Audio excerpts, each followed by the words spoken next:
demonstrated to meet me in front of us.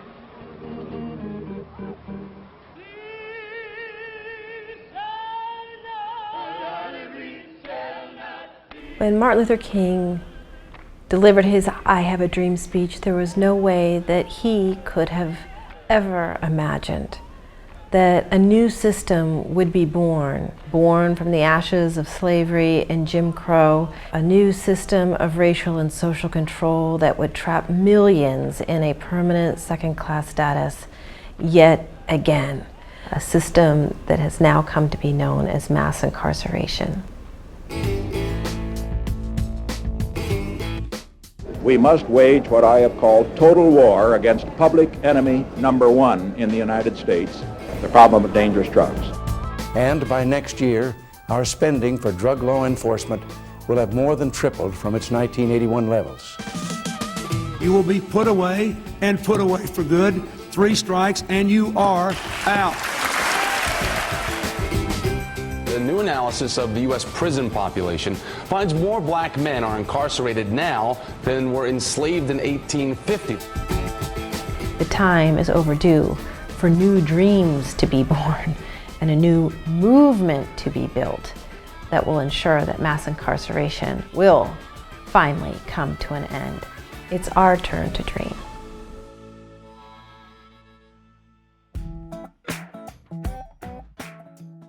We're the next generation after the civil rights movement. And that's why it's our turn to dream. It's our turn to dream in dealing with this mass incarceration. If we don't keep fighting, it's definitely going to continue.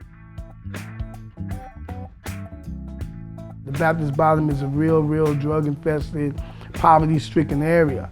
And you would actually see a lot of people that live in the city of Dothan that would actually go 4 blocks north, south, east, or west and not even come to that area. So this is where I concentrated on cleaning up. I'm the founder of TOPS, the Ordinary People's Society. If somebody gets out of jail or prison and they don't have any money or anything, they can come here, we provide them clothes. There's blankets over there, TVs.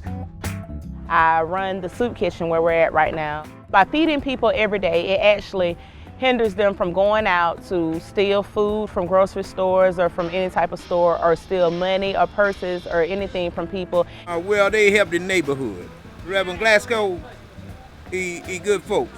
Job skills, GED, resumes with the program director, counseling, substance abuse, NAAA. It's not only coming from an outside point of view, saying, oh, I care about the situation, but it's coming from an inside point of view because I've been there before. And I know all the effects and all the feelings that you have from being incarcerated. I've been in jail myself. Me personally, I'm a felon. More than 65 million people in the United States now have criminal records. And once you've been branded, once you acquire that record, it follows you for life. You can't get a Pell Grant or student loan. You can't get public housing or Section 8. You lose your voting rights, and then you already can't get a job. So what it does is put you back in a scenario where you got to go back to your norm or something you used to do. That's hypocrisy, because you pay your debt to society and you never are able to return back to full citizenship.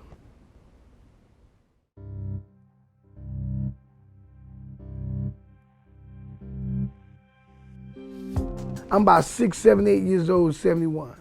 So a little bit later than that, I start seeing the drug war and all. When I came up out of high school, people were talking about crack, cooking it up and all that. And I was really surprised that it was here, but it was. And I just started messing up and got hooked on crack. And I tried to get off it a couple of times and would go back to it, fall flat on my face, which led me into the 14 years of prison that I did. That was one of the biggest regrets in my life. When he went to prison, I was 9. When he came out, I was 17 going on 18. When he came home, I was ready for him to be a daddy. Like I told him when he came home, he was like, what did I want from him? I was like, just be a daddy. I always heard, you look just like your daddy. You act just like your daddy. And I always felt like, well, if I look like him and I act like him, then what's wrong with me being like him? I'm already going through some of the same things that he was going through.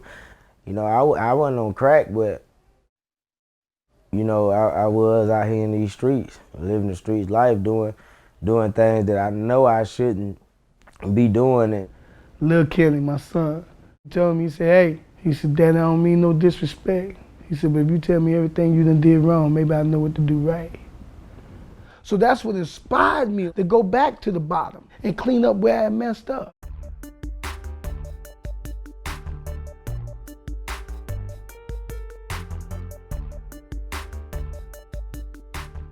When I got out and started to investigate myself, where's so-and-so, he's gone, where's so-and-so, he's gone, where's this one, he's gone. I've been gone 14 years, this one been gone 12. Then I realized, wait a minute, hold up.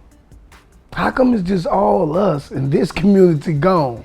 People of all colors commit crimes. People of all colors commit drug crimes.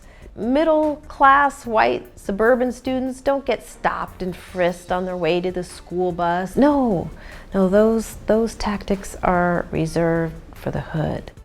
I was in the 6th grade. That year was the first year that they started taking children to jail when they fight in school. And that was the first experience I had, and then after that I got on juvenile probation. I had to be on probation for a certain amount of time. I made A's and B's in school, you know, but by the time I was 13 years old, you know, I was in juvenile. I was in the boys' home and everything. They already labeled us from the jump. And what I started to see was a pattern. You can't help but see it. Next to myself, how many of y'all got people that's locked up in jail? How many of y'all have seen the police come in your neighborhoods? How many of you have seen the police beat somebody up or do something to somebody that you know? Mass incarceration and the war on drugs terrorized the community. It became a war on people, minorities. That's when it really hit me. We're the next generation after the civil rights movement.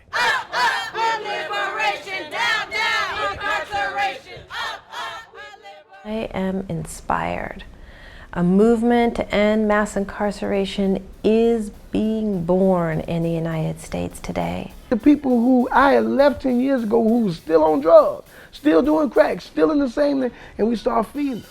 Now some of them are with me doing this ministry, helping others. This is what a movement really looks like. I was just doing it because I was spending time with my dad, but it wasn't until I got older I started realizing what was really going on, that he was changing and using that same drive that he had when he was out here in the streets. He's using it towards helping people now. You know, I try my hardest to stay a part of anything he has going on because, you know, that shows him that somebody does want to follow in his footsteps. And I've been getting involved with a lot of the politics that my dad has been doing. I understand that it's going to get passed down to somebody, so somebody got to step up and jump on board. It's going to be me and my sister Kenyatta. This movement involves people who have stepped out of prison and have turned around and begun helping others. Not only helping them find work and shelter and housing, but organizing. In Alabama, we done changed several laws pertaining to drug policies and sentencing. In Florida, we have changed the law on the voting rights. We have won lawsuits against the Department of Corrections for their inhumane treatment toward inmates. If you remain silent, then you become a co-conspirator to your own oppression. And that's why we gotta bridge this gap from civil rights and voting and all to mass incarceration and the drug war. I mean, the dream is not over, so we ain't good. We ain't good. You know, we gotta keep dreaming.